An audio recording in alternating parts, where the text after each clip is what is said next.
Welcome to The Explainer. Today, we're going inside a message. We're not just looking at a story. We're looking at how it's actually built to persuade you.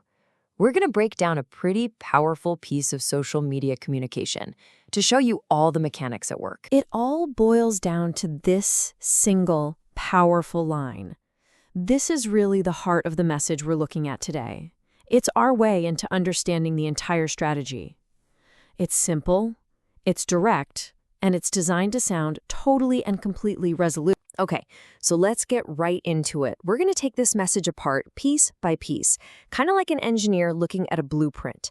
The whole point is to see exactly how it's put together to get a very specific emotional and patriotic response from its audience. You know, any story that really grabs you needs a conflict. It's just what pulls us in.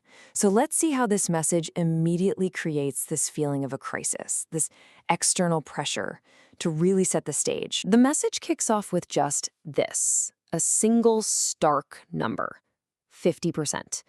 The source says this represents a heavy-duty slap on Indian exports by the U.S. There's no complex economic lecture here. Nope.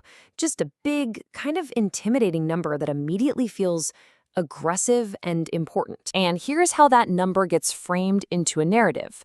You see the action on the left, the 50% duty, and then bam, the interpretation on the right.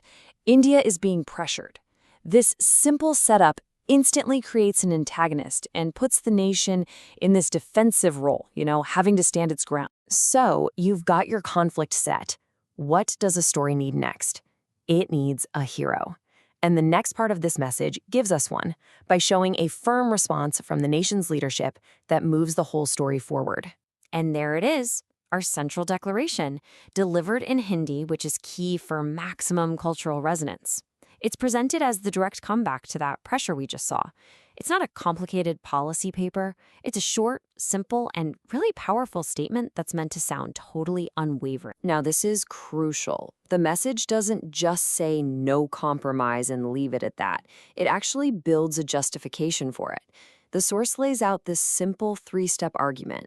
So the defiance doesn't come off as just stubbornness, but as a deliberate sacrifice for a really noble cause, protecting the nation's farmers. Okay, this is the moment where the message does something really clever. It pivots. It shifts the whole conversation away from just a trade dispute and reframes it as something much, much deeper, something more fundamental and way more personal for you, the audience. The source literally tells you to look past the first framing. This phrase here, it's like a bridge. It signals a move away from the world of economics and into the world of values and identity. It's basically saying, hey, pay attention. The real meaning is coming right now. And here is where the strategy becomes crystal clear. That tariff, it's not just a tariff anymore. Not even close.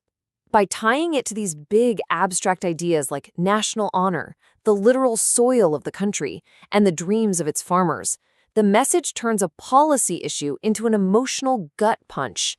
It becomes all about national and cultural pride. So after setting up the conflict, bringing in the hero, and jacking up the emotional stakes, the message can't just end, right? It has to give all that feeling a place to go.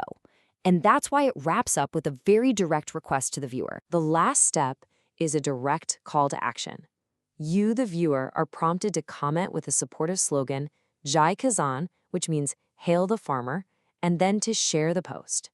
This is just a classic social media engagement tactic. It's designed to turn people who are just passively watching into active, visible supporters, and to make them feel like they're a part of the movement.